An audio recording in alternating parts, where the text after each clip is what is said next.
안녕하세요. 저는 40대 초반의 여자이자 이혼녀예요.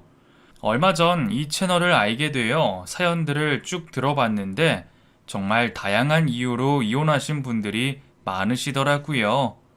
제 경우에도 배신과 능욕을 경험하며 전 남편과 헤어졌답니다. 그래서 결과적으로는 그 인간과 이혼하길 참 잘했다고 제 자신을 칭찬하고 있네요. 지금은 마음의 상처가 거의 다 치유가 되어서 허심탄회하게 제 사연을 알리고 싶어 사연을 신청합니다. 가까운 친구에게도 말하지 못했던 제 이야기를 시작해 보겠습니다. 엄마는 제가 3살 때 지병으로 돌아가셨습니다. 그래서 하늘 아래 유일한 저의 가족은 아빠뿐이었어요. 그런 아빠는 저를 먹여 살리려고 많은 고생을 하시다 사업을 시작했답니다.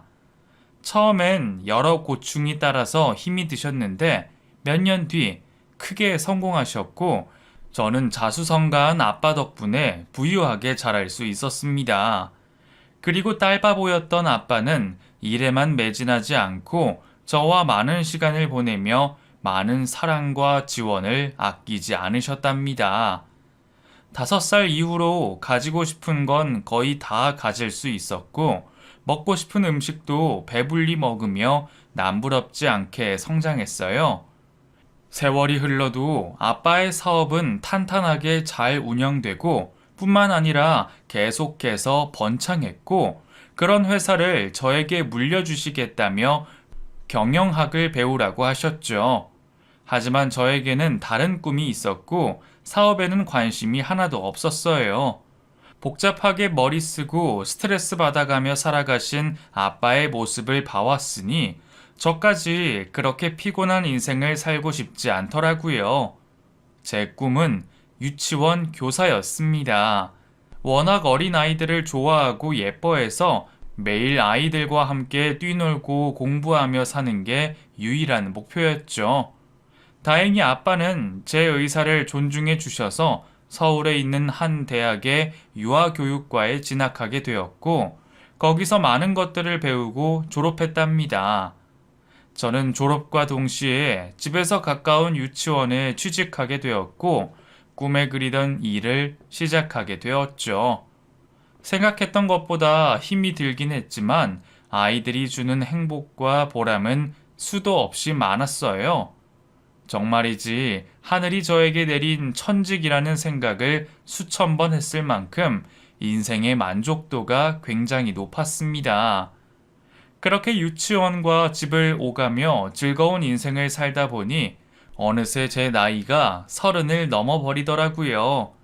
아빠는 안정적인 직장도 다니겠다, 나이도 찾겠다 하시며 결혼을 빨리 하라고 보채셨는데요. 제가 만나는 남자가 없다고 했더니 아빠가 나서시더라고요. 내가 일하면서 알게 된 젊은 사업가 하나가 있는데 그 한번 만나보지 않을래? 인물도 좋고 키도 크고 아주 야무진 사람이야. 그 나이도 세경이 너보다 2살 많고. 어때? 한번 만나볼래? 아빠, 그렇게 딸내미를 집에서 내보내고 싶어? 나 시집 가면 아빠 외로워서 어쩌려고 그래. 외롭긴. 새장가 가면 되지. 아빠 좋다는 여자가 얼마나 많은 줄 알아? 으이그, 내가 그렇게 재혼하라고 밀어붙여도 싫다고 한 사람이 누군데. 이제 와서 새장가를 간다고? 농담이다. 아빠는 사업하고 세경이 너한테만 관심이 있지. 다른 여자는 눈에도 안 들어온다. 여하튼 세경아, 그 아빠가 소개해주는 남자 한번 만나봐. 그 괜찮은 친구니까 말이야. 남자는 남자가 봐야 잘 안다는 말 알지? 아빠가 그 친구를 오래 봐왔는데 정말 괜찮은 녀석이라고. 아빠는 몇 날 며칠 동안 자신이 소개해주려는 남자를 만나보라고 노래를 불렀습니다. 저는 싫다고 계속 거절했는데 한 달의 시간이 지나고 아빠의 고집에 마음이 꺾여버리고 말았죠. 그래서 그 남자를 집 앞 카페에서 처음 만나게 되었는데 아빠 말대로 훤칠하고 멋있는 사람이었어요. 게다가 능력까지 겸비하고 있었으니 제 마음이 쉽게 움직이더라고요. 결국 처음 만난 날부터 사귀기로 하고 매일 저녁 데이트를 하며 연인 사이로 지냈답니다. 6개월 동안 거의 하루도 빠짐없이 만났죠. 그리고 얼마 뒤 청혼을 하더군요. 저는 어떻게 할까 고민했는데 그 남자가 저에게 진심으로 대해주는 모습을 생각하며 이 남자면 평생 행복할 수 있겠구나 싶어 청혼을 받아들였답니다.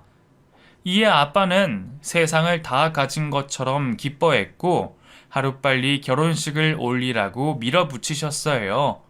남편이 될 그이 역시 기다릴 필요가 뭐가 있겠느냐며 번갯불에 콩볶아 먹듯이 결혼 준비를 서둘렀답니다. 결국 결혼 약속을 한 지 한 달 만에 초스피드로 결혼식을 올리고 부부의 삶을 살게 되었습니다. 신혼집은 남편의 배려로 아빠의 집과 가까운 아파트로 마련했어요. 그래서 아빠는 퇴근하면 저희 집으로 자주 오셔서 식사를 하고 돌아가셨답니다. 여보, 아빠가 자주 오시는 거 괜찮아? 불편하지 않아? 무슨 소리야. 장인어른은 나에게 멘토이자 영원한 친구라고. 당신 만나기 전부터 쌓아왔던 정이 얼마나 많은데 그런 말을 해. 마음 같아선 장인어른을 모시고 살고 싶다고. 그 정도로 아빠가 좋아? 고맙긴 한데 당신이 요즘 나보다 아빠랑 더 많이 어울리고 대화도 많이 하는 것 같아. 우리 신혼부부인 거 잊은 거 아니지? 당신 샘내는 거야? 귀엽다, 귀여워. 장인어른이랑은 사업에 대해 말하기 시작하면 끝이 없어. 그 배울 것도 너무 많고 흥미로운 이야기가 줄 서 있다니까. 당신이 사업에 관심이 있었더라면 같이 재밌을 텐데 안타깝다. 어쨌든 앞으론 장인어른하고 같이 있는 시간을 줄이고 당신이랑 더 많이 보내도록 할게. 우리 신혼이니까 빨리 이세도 만들어야 하지 않겠어? 이세? 우리 결혼한 지 2달 됐어. 그런데 벌써 애를 낳으라고? 제발 신혼 좀 즐기자. 내 생각 좀 해달라고. 그런 식의 대화는 꽤 자주 오갔어요. 아빠가 저희 신혼집에 매일같이 오셔서 수다를 떨고 가셨으니 남편은 저보다 아빠와 더 가까워졌답니다. 김서방, 그 사업 확장은 어떻게 돼가나? 그냥 그래요. 아무래도 제가 인맥이 얄팍하다 보니까 한계에 부딪히고 있네요. 아이, 그럼 이 장인한테 진작에 말했어야지. 내가 사람들 좀 소개해 줄 테니까 그 투자도 받고 거래처 대폭 늘려보도록 하게. 정말이요? 저야 영광이죠. 아무리 생각해도 장인어른은 저의 수호 천사가 분명해요. 장인어른 안 계셨으면 지금처럼 사업이 잘 되지도 않았을 텐데 확장까지 도와주시겠다니 감개무량합니다. 허허허, 우리는 한 식구 아닌가? 서로 승승장구해야지. 그리고 내 딸 굶기지 않으려면 자네가 성공해야 하는 게 당연한 거 아닌가? 그렇게 남편은 아빠의 도움을 전폭 받아가며 사업을 확장하는 데 성공하며 사무실도 더 큰 곳으로 옮겼고 직원들도 몇 명 더 채용했답니다. 남편은 이전보다 바빠졌고 집에 들어오는 시간도 늦어졌어요. 유치원에서 5시면 퇴근하는 저는 그이가 올 때까지 독수 공방을 해야 했죠. 여보, 지금 12시가 넘었어. 무슨 일을 여태까지 해? 미안해. 할 일이 산더미처럼 쌓여 있어서 말이야. 내일은 조금 더 일찍 오도록 노력해 볼게. 당신 연애 때랑은 너무 달라. 이미 잡은 물고기라 이거야? 자꾸 이러면 진짜 삐치는 수가 있어? 아이고, 여보, 난 당신에 대한 감정은 그대로야. 일이 바빠서 그런 거니까 조금만 이해해 주라. 다음 달에 직원을 더 뽑을 테니까 그때부터는 진짜 당신하고 많은 시간을 보낼게. 어릴 때 우리 아빠 모습 보는 것 같다. 어쩜 그렇게 우리 아빠랑 판박이냐? 사업하는 사람은 다 그런가? 다 그렇지는 않지. 그리고 장인어른이 내 롤모델이니까 비슷하게 보일 수밖에 없지. 장인어른의 사업 방식을 따라하다 보면 나중에 그만큼 성공할 미래가 그려져. 그럼 당신은 남편이 벌어오는 돈을 실컷 쓰면서 살 수 있지. 10년 뒤면 아마 당신이 돈으로 코를 풀지도 몰라. 말이라도 못하면? 하여튼 사업가답게 입에 발린 소린 잘한다니까. 그이는 하루에 4시간을 자면서 굉장히 많은 시간을 일했어요. 옆에서 보고 있는 제가 봐도 대단한 사람 같더라니까요. 그런 노력과 아빠의 도움으로 남편의 회사는 제대로 자리를 잡게 되었습니다. 그제야 그이는 그동안 저와 못했던 데이트를 하는데 시간을 내더라고요. 신혼부부로 1년쯤 지나서야 진짜 신혼이 된 것 같았죠. 모든 것이 완벽해지는 것 같은 날들을 보내며 무탈한 삶을 몇 달 동안 이어갔습니다. 그런데 비극은 아무런 예고 없이 찾아온다더니 저도 예외가 아니었어요. 건강했던 아빠가 쓰러졌다는 전화를 받고 병원으로 찾아갔더니 뇌출혈로 쓰러져서 수술을 받아야 했답니다. 저와 남편은 두 손을 모으고 수술실 앞에서 오랜 시간을 기다렸죠. 의사 선생님은 수술이 잘 됐다고 말했지만 경과는 지켜봐야 한다며 장기간 병원에 입원해야 한다고 일렀습니다. 수술을 마치고 병실로 돌아온 아빠는 거동이 불편하실 정도로 몸을 가누지 못하셨고 말씀도 어눌해져서 의사소통도 어려워졌어요. 그래서 아침부터 오후까지는 간병인을 두고 저녁부터는 제가 아빠 곁을 지켜드렸죠. 그런데 그토록 아빠를 존경한다는 남편은 병원에 코빼기도 보이지 않았습니다. 일이 바쁘다는 핑계를 대며 일주일에 한 번도 올까 말까 할 정도로 아빠에게 관심을 두지 않더라고요. 당신 너무하는 거 아니야? 아빠가 건강했을 때는 오장육부를 다 바칠 듯이 대했으면서 아빠가 아프다고 하시니까 뒷방 노인네 취급하는 거야? 아빠가 당신을 얼마나 보고 싶어 하는 줄 알아? 무슨 말을 그렇게 하냐? 내가 집에서 노는 사람이 아닌데 어떻게 병원에 매일 가겠어? 그리고 장인어른도 날 이해하실 거야. 아마 내가 쓰러졌으면 장인어른도 똑같이 하셨을 거라니까. 말도 안 되는 소리 하지 마. 아빠는 당신처럼 인정머리 없는 분이 아니시거든. 그러니까 멋대로 판단하지 마. 그래, 알았다. 그런데 내가 병원에 찾아온다고 해서 장인어른이 벌떡 일어나는 것도 아니잖아. 당신도 너무 무리하지 말고 야간에도 간병인을 쓰는 게 어때? 당신 정말 이렇게 정남이 없는 사람인 줄 몰랐다. 이 다음에 내가 쓰러지면 당신이 어떤 모습일지 저절로 그려진다고. 저는 화를 내며 호소하듯이 남편에게 말했지만 제 말을 귓등으로 듣고 무시해버렸어요. 그이는 한술 더 떠 아예 병원에 오지 않았습니다. 그렇게 아빠의 몸은 더 나빠졌고 딴 사람으로 보일 만큼 말라가고 있었죠. 그러다 얼마 지나지 않아 세상을 떠나시고 말았답니다. 이성을 잃은 저는 아빠의 장례를 치르며 오열과 통곡을 했고 발이 나는 날은 혼절해버리는 바람에 병원으로 실려갔어요. 반면 남편은 아주 태연했습니다. 모르는 사람이 죽은 것처럼 아무런 감정을 느끼지 못하는 것 같았죠. 그렇게 아빠를 떠나보내고 일상으로 돌아왔지만 정신을 못 차리고 오랜 시간을 누워서 지냈어요. 아빠가 운영하던 회사는 임원들이 회의에서 비싼 값으로 다른 업체에 팔기로 결정해서 수십 년 공을 쌓아온 아빠의 열정이 사라지고 말았답니다.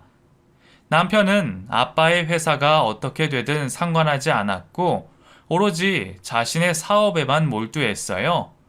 아빠의 회사가 사라져 버리는데 제가 할 수 있는 일이 하나도 없어서 가만히 지켜보기만 했답니다.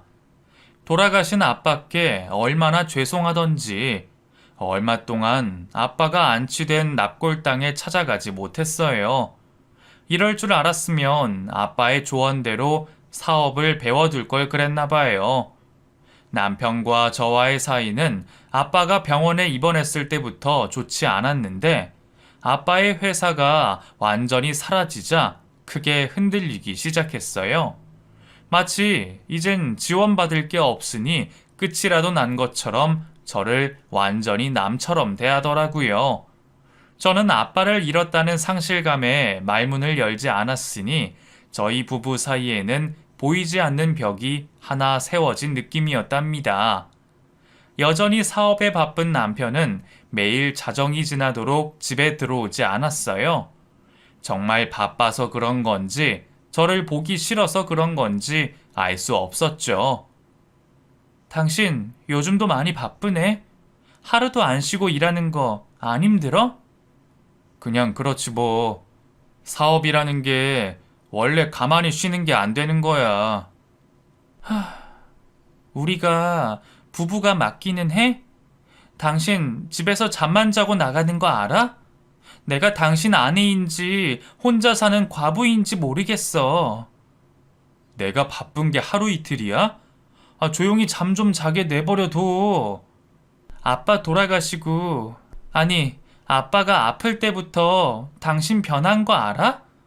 내가 알고 있던 남자가 아닌 것 같아. 제 말에 그이는 냉랭한 태도로 말하며 매서운 눈빛으로 저를 노려봤습니다. 또 왜 그러냐? 장인어른 문병 자주 못 간 게 그렇게 큰 잘못이야? 지난 일 들추면서 사람 짜증나게 하는 이유가 뭔데? 뭐 내가 어떻게 해줄까? 말해봐. 아니야. 내가 괜한 말을 했어. 미안해. 그렇게 남편에게 말을 걸기라도 하면 싸늘한 대답이 돌아왔습니다. 그래서 저희 부부는 필요한 대화 외에는 말하지 않았죠. 한 달 동안 이게 부부인가 싶을 정도로 냉랭한 동거를 이어가자 남편이 정신이 들었는지 웬일로 외식을 시켜주겠다고 연락이 왔습니다.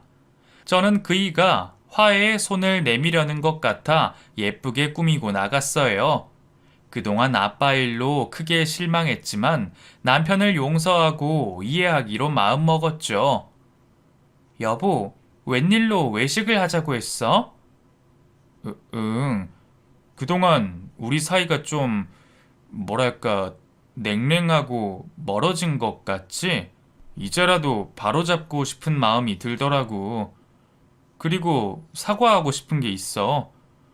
장인어른이 아프셨을 때 사위 노릇 못했던 거 미안해. 진심이야. 그래, 사과해줘서 고마워. 당신 말대로 우리 부부 사이를 바로잡을 필요가 있긴 하지. 그럼 사과 받아준 거야? 응. 어색하지만 사과를 해서 그런지 식사하는 내내 기분이 좋았어요. 모처럼 남편과 데이트를 하는 기분을 느껴서 좋았죠. 30분 동안 지난날 서로가 잘못했던 일들을 고백하며 화해를 하고 나니 속이 시원했습니다.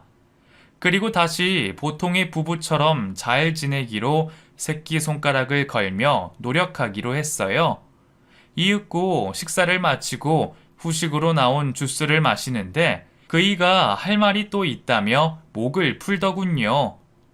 당신한테 부탁 한 가지만 해도 될까? 부탁? 뭔데? 말해봐. 사업 확장하고 잘 되고 있었는데 투자자 둘이 빠지겠다고 하네. 그래서 급하게 돈이 필요해. 혹시 장인어른 사망보험금 얼마나 나왔어? 2억 정도만 빌릴 수 있을까? 뭐? 아빠 보험금을 빌려달라고? 이제 보니까 돈이 필요해서 외식하자고 한 거구나. 화해를 한 것도 당신 사업을 위해서였어. 그렇지? 아니야. 사과는 진심이야. 그리고 때마침 돈이 필요했을 뿐이라고. 그 언짢게 생각하지 말고 이해 좀 해줘. 그리고 내 사업이 잘 되면 나만 좋은 게 아니잖아. 당신도 같이 잘 되는 거라고. 됐어. 이러려고 밖에서 만나자고 한 거구나. 내 대답은 싫어. 아빠 목숨값을 당신한테 갖다 바칠 수는 없어. 아, 진짜 1억이야? 아, 힘들 때 서로 돕는 게 부부잖아. 평생을 위해 작은 투자도 못 해줘? 도움은 아빠가 살아 계셨을 때 실컷 받았잖아. 아빠 아니었음 당신이 이렇게 크지도 못했을 거야. 저는 칼같이 거절하며 자리에서 일어났어요. 그리고 빠른 걸음으로 식당을 빠져나왔답니다. 그이가 쫓아나와서 저를 설득하려고 했지만 아빠 목숨값을 주는 건 절대 안 된다고 으르렁거렸어요. 이에 남편은 단념했는지 다시 냉랭한 표정으로 저를 노려보았습니다. 그래라. 더러워서 그 돈 안 받아. 내가 그깟 2억을 다른 데서 못 구할 것 같아? 그럼 알아서 구해. 나한테 소리 지르지 말고. 결국 남편에게 돈을 빌려주지 않아 갈등의 골이 더 깊어졌답니다. 집안에서 아무런 대화가 오가지 않아 사람 사는 집처럼 느껴지지 않았죠. 그이는 어떻게 해결했는지 모르지만 사업은 이상 없이 돌아가는 것 같았어요. 남편에게 돈을 빌려줄 걸 그랬나 하는 생각이 들기도 했지만 아빠가 아플 때 모른 채 한 남편에게 앙금과 화가 남아 있어서 그런지 아빠의 마지막 유산인 사망보험금을 그이에게 주고 싶지 않았습니다. 2달 동안 저와 남편은 투명인간을 대하듯 집에서 지냈고 위태위태한 결혼 생활을 겨우 이어갔어요. 그러다 남편이 할 말이 있다고 저를 부르더군요. 어느 정도 마음의 준비가 되었던지라 긴장하지 않고 남편 앞에 앉았습니다. 나 여자 생겼어. 우리 이혼하자. 뭐? 지금 바람 피우고 있다는 걸 당당하게 밝히는 거야?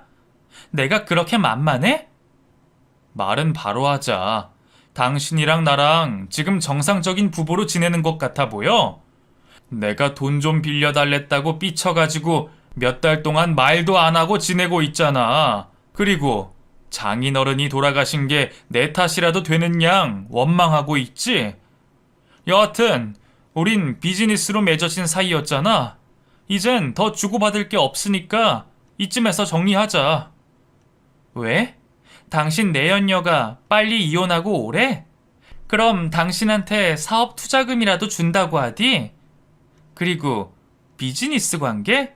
당신은 우리 아빠 능력하고 재력 보고 나랑 결혼한 거야? 사랑해서가 아니라? 이 여자가 왜 이래? 순진한 척 사랑 타령하고 앉아있네. 당신도 내가 대성할 사업가가 아니면 만나지도 결혼하지도 않았을 거 아니야. 평범한 회사원이었다면 날 거들떠 보기라도 했겠어? 그럴지도 모르지. 하지만 당신을 사랑한 건 진심이었어. 최소한 사랑하는 척 연기하진 않았다고. 아, 진짜 쇼하고 자빠졌네. 너 무슨 드라마 찍냐? 너랑 나랑 애절한 사랑을 한 사이라고 착각한 모양인데 그거 다 착각이야. 우린 철저한 비즈니스로 만난 관계라고. 여하튼 잡소리 집어치우고 이혼해. 그렇겐 못하겠는데 누구 좋으라고 이혼을 해줘. 당신 말대로 우리가 비즈니스 관계라면 당신이 우리 아빠한테 얻어간 모든 것들을 돌려받아야겠어. 그리고 이혼할 거면 소송으로 할 거야. 당신 입으로 바람 피우고 있다고 했으니 위자료 제대로 받아낼 거라고. 제가 흥분한 목소리로 말하자 그이는 비웃듯이 대답했어요. 소송? 됐어. 필요한 만큼 위자료 줄 테니까 복잡하게 굴지 말자. 회사 돈 제외하고 내가 가진 재산 다 털어줄 테니까 먹고 떨어져. 아주 제대로 된 여자를 물었나 보네. 전 재산을 나한테 주겠다는 걸 보니까. 그럼 당연하지. 내가 사업가라는 거 잊었어? 난 이익을 향해 움직일 뿐이라고. 지금 당신은 아무것도 보잘 게 없는 거 알지? 당신 애비가 살아있을 땐 그나마 봐줄만 했는데, 이젠 이빨 빠진 호랑이나 다름없지. 그리고 지금 만나는 여자는 의사에다가 수십억 자산가라고. 지난번에 당신이 빌려주지 않은 돈을 해결해준 장본인이기도 하고 말이야. 당신은 내가 생각했던 것보다 훨씬 더 심각한 인간 말종의 쓰레기였어. 사람이 아니라고. 아빠가 돌아가시니까 바로 계획을 세웠겠지. 그래, 맞아. 당신이 쓸모없으니까 다른 능력 있는 여자로 갈아탄 거야. 이제 됐냐? 그러니까 이혼해. 그제야 남편이 회사 위기를 어떻게 넘겼는지 알게 되었어요. 그이는 진작부터 내연녀와 바람을 피우고 있었던 거죠. 저는 부하같이 밀었지만 남편에게 이미 오만정이 떨어져 하고 싶은 말이 없었어요. 그리고 이혼 소송으로 받아낼 위자료보다 더 많은 재산을 주겠다고 하니 그걸로 깨끗하게 정리하기로 마음 먹었죠. 며칠 뒤 이혼 서류에 도장을 찍고 5억이라는 큰 위자료를 받게 되었습니다. 법원에서 모든 걸 해결한 저는 남편에게 마지막 선물로 귀싸대기를 선물해줬어요. 당신 같은 기회주의자는 언젠가 망할 거야. 이 치졸한 자식아. 그래, 고맙다. 마지막까지 정 떨어지는 모습을 보여줘서 아주 고마워. 그리고 유치원 선생 하면서 애들 코 묻은 돈 많이 벌어. 그게 딱 네 주제에 알맞으니까. 나쁜 자식. 곧 천벌을 받을 거야. 하늘에 계신 아빠가 널 가만두지 않을 거라고. 게다가 내가 증오하고 저주할 테니까 곧 끝장을 보게 될 거야. 아유, 끝까지 드라마 찍고 자빠졌네.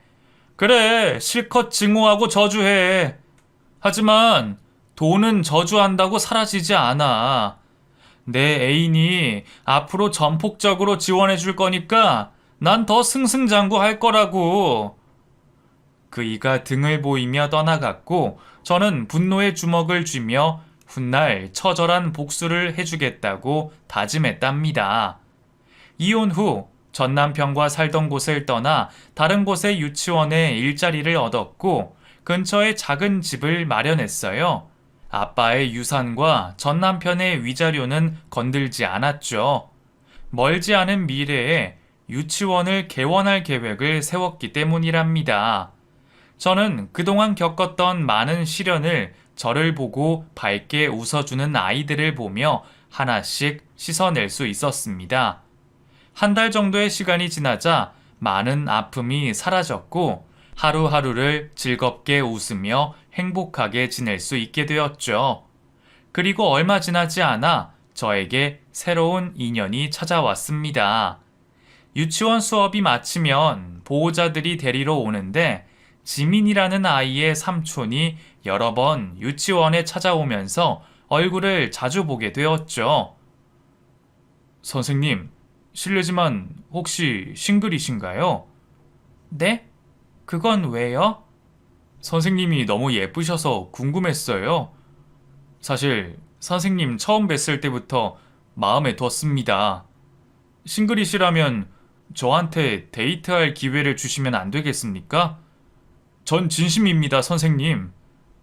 어떡하죠? 저는 돌싱이에요. 아직 총각이시면 저 같은 이혼녀를 마음에 두시는 건 아닌 것 같네요. 돌싱이 어때서요? 법적으로 총각을 만나면 안 됩니까? 전 선생님이 돌싱이어도 상관없어요. 계속 좋아하고 싶다고요. 지민이 삼촌, 조용히 해주세요. 누가 들으면 괜히 소문난다고요. 이혼녀 선생이 원생 삼촌이랑 만난다는 소문이 돌면 저 잘릴지도 모른다고요. 어서 돌아가세요. 그렇게 밀어냈는데도 지민이 삼촌은 매일 유치원에 올 때마다 저에게 고백을 했답니다. 나중에는 유치원 전체에 소문이 나는 바람에 제 입장이 난처해지기까지 했어요. 다행이라고 해야 할지 모르겠지만 원장님과 동료 선생님들은 한번 만나보는 것도 괜찮을 것 같다며 지민이 삼촌과 제가 잘 어울린다는 말을 해주었어요. 이후 꽃다발과 여러 선물을 건네며 고백을 끊임없이 했고 저도 마음의 문이 열려 지민이 삼촌의 고백을 받아들이고 말았답니다. 이혼한 지 한 달 만에 연애를 시작해서 상대 남자에게 너무 미안했는데 그는 아무렇지 않다며 오히려 이혼해줘서 자기를 만날 수 있게 되어 천만다행이라고 말해주었어요. 승철 씨, 제 어디가 좋으세요? 저보다 젊고 예쁜 여자들은 널리고 널렸는데 말이에요. 네? 그걸 어떻게 콕 집어 말해요. 그냥 다 좋습니다. 그리고 제 눈에는 세경 씨가 세상에서 가장 아름다운 여자예요. 그렇게 봐주시면 저로서는 고맙긴 하지만 이혼녀의 나이도 제가 더 많잖아요. 누가 봐도 승철 씨가 손해본다고 생각할 겁니다. 사랑에 손해가 어딨고 이득이 어딨습니까? 사람을 두고 이것저것 재는 건 못 배우고 무식한 놈들이나 하는 짓이라고요. 승철 씨의 말을 듣자 저를 비즈니스로 생각한 전 남편이 떠올랐습니다. 세상 모든 남자가 전 남편과 같진 않구나 하는 생각이 들었죠. 그래서 승철 씨를 더 좋아하게 되었고 예쁜 사랑을 키우기 시작했어요. 그러던 어느 주말에 고급 레스토랑에서 데이트를 하고 있었어요. 한결같은 승철 씨가 저를 위해주는 덕에 행복한 시간을 보내고 있었죠. 그런데 조금 떨어진 테이블에 낯익은 얼굴이 보였답니다. 전 남편과 내연녀였죠. 돈 많은 여자를 물었다더니 아주 좋아 죽을 만큼 깔깔대며 웃고 있더라고요. 저는 앞에 승철 씨가 있어서 모른 채 식사를 하고 빨리 그곳을 벗어날 생각이었습니다. 하지만 잠시 후 전 남편과 내연녀가 식사를 마치고 자리에서 일어나 걸어 나가는데 저를 발견한 전 남편이 먼저 말을 걸었어요. 여기서 다 만나네? 오, 그새 남자친구가 생겼어? 당신 능력 있다. 딱 봐도 연하 같은데 말이야. 전 한숨을 쉬고 고개를 들어 올렸습니다. 그런데 전 남편 옆에 있는 내연녀가 낯이 익었습니다. 아니, 누군지 한눈에 알아봤죠. 아, 바람 피우고 있던 여자가 이 여자야? 아니지. 이젠 떳떳한 애인이겠지. 여하튼 당신한테 돈을 쉽게 내준 사람이 이 여자야? 맞아. 얼굴 예쁘지? 게다가 능력까지 있는 의사 선생님이라니까. 당신이랑은 급이 다르다고. 이제야 나랑 수준이 맞는 여자를 만난 거지. 의사? 이 여자가 의사라고? 이봐요, 나 기억하죠? 우리 집에서 식모로 지냈을 때가 엊그제 같은데 꽤 오랜 시간이 흘렀네요. 감옥에 갔을 때가 마지막이었는데 안 본 사이에 의대를 갔나 봐요. 제 기억으론 중학교 중퇴로 알고 있는데. 제 눈앞에 있는 내연녀는 아빠와 둘이 살 때 저희 집에서 가정부로 일하던 여자였어요. 아빠가 보육원의 봉사활동을 다녔는데 거기서 사고를 하도 많이 쳐서 쫓겨난 여자였죠. 그래서 아빠는 오갈 데 없는 그 여자를 저희 집에 방을 하나 내주고 집안일을 돌보게 했답니다. 처음에는 마음 잡고 일을 곧 잘한다 싶었는데 얼마 못 가 여러 범죄를 저질렀죠. 19이 되던 해에는 폭력으로 재판을 받았고 20살에는 도박과 사기로 기소가 되기도 했어요. 또 얼마 뒤에는 절도를 저질러 감옥까지 가게 되었죠. 그때가 마지막이었는데 이렇게 남편의 내연녀로 다시 만나게 되니 감회가 새로웠어요. 이윽고 내연녀가 시치미를 떼며 저에게 말했습니다. 식모라고요? 살다 살다 식모라는 말을 들을 줄은 꿈에도 몰랐네요. 이봐요.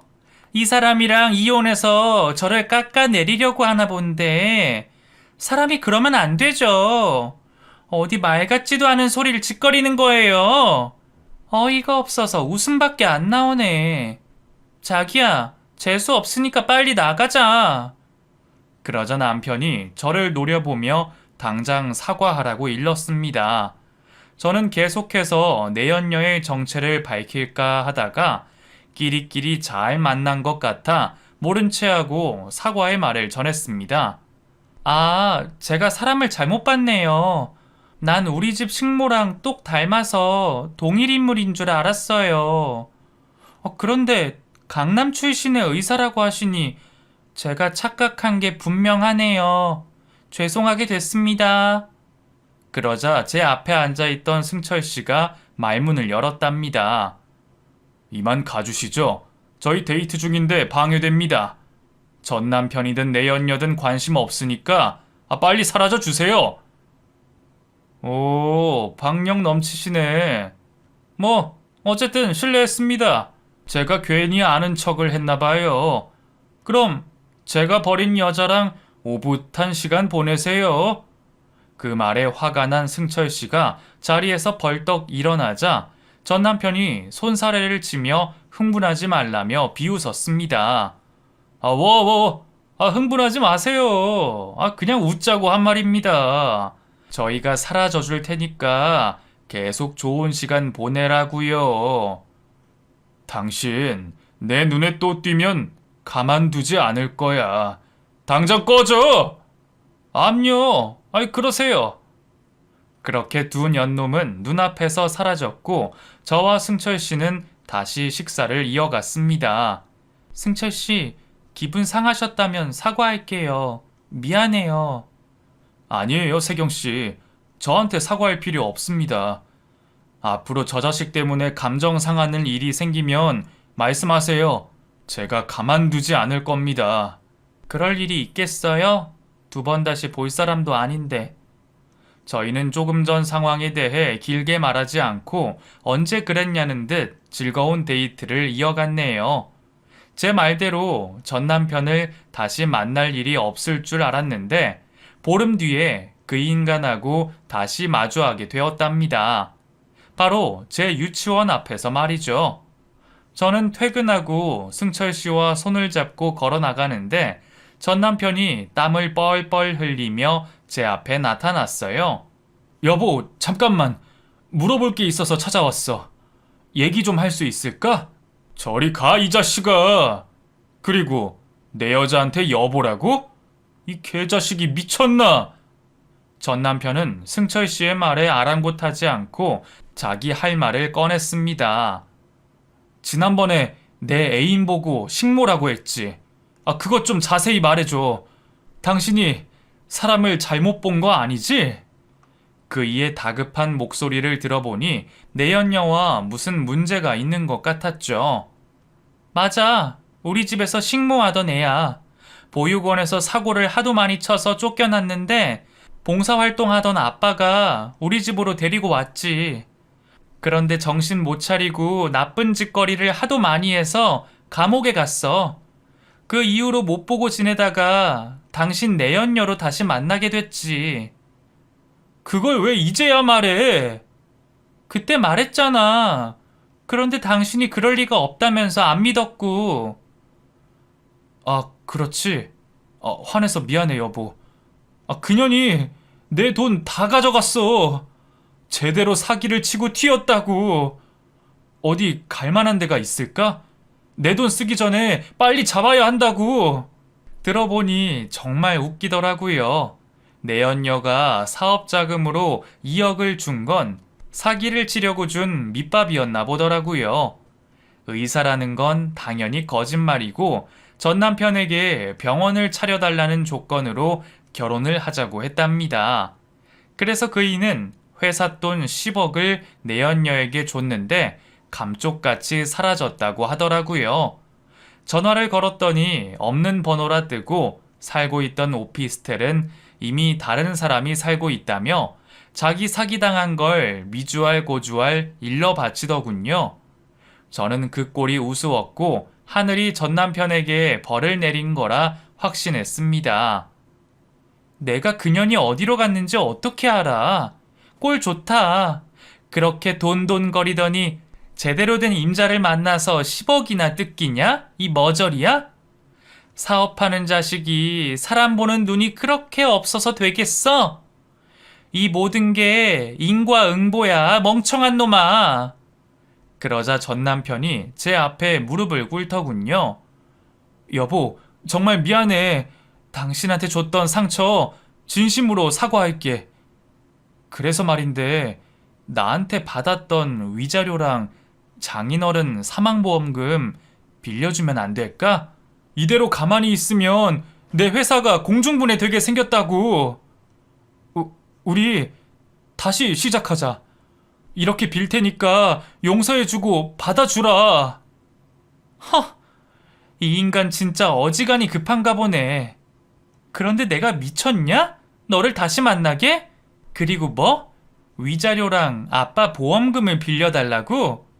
넌 내가 그 돈을 너한테 줄 것 같니? 여보, 제발. 우리 예전에 좋았잖아. 사랑했잖아. 충분히 다시 시작할 수 있다는 걸 당신도 알잖아. 나도 다른 여자를 만났지만 당신도 지금 다른 남자 만나고 있으니까 비긴 셈 치고 제자리로 돌아가자. 전 남편은 어처구니 없는 말을 계속 짓거리며 저와의 재결합을 요구했습니다. 그러자 제 옆에 있던 승철 씨가 분노했는지 표정이 일그러졌어요. 이윽고 승철 씨의 주먹이 전 남편의 얼굴에 강하게 꽂혔습니다. 야, 이 바퀴벌레 같은 놈아! 지난번에 내가 말했지? 내 눈에 다시 띄면 가만두지 않겠다고! 그런데 감히 내 여자한테 돈을 달라고 찾아와? 재결합을 하자고? 이런 나쁜 자식!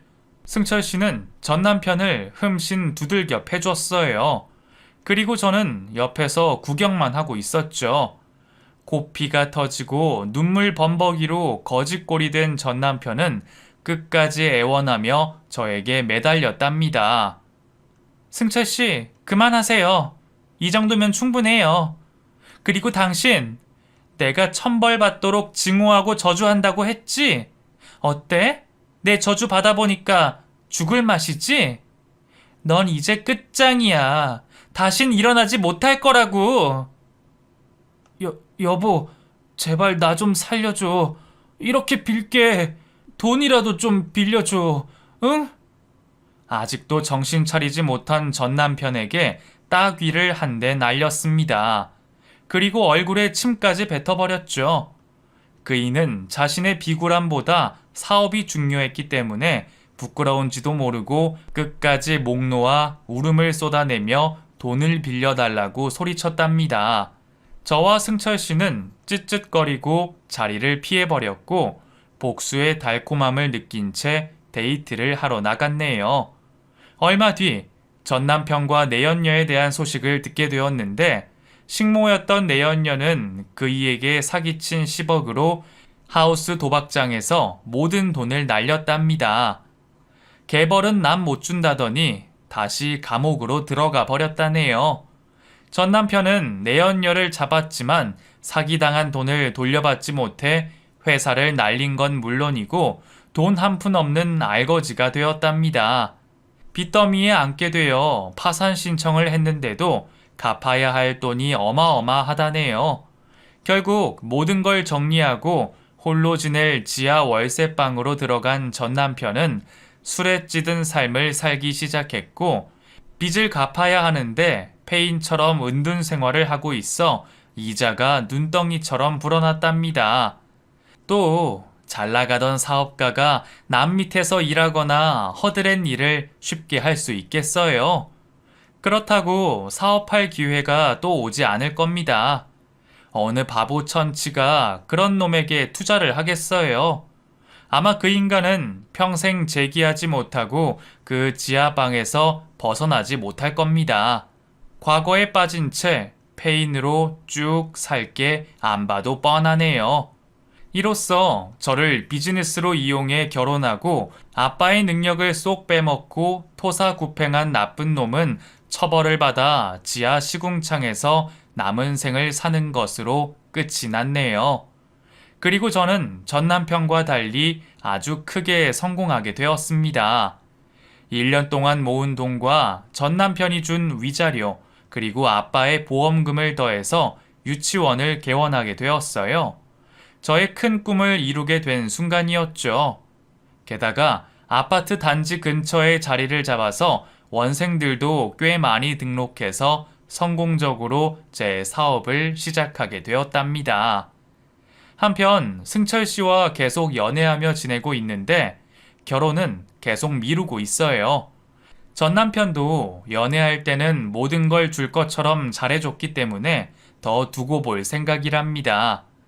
오랜 시간이 지나도 제 곁을 지켜주고 변함없는 사랑을 주면 그때 가서 결혼할 마음이에요. 물론 승철 씨가 변하지 않고 계속 저를 사랑해 준다면 말이죠.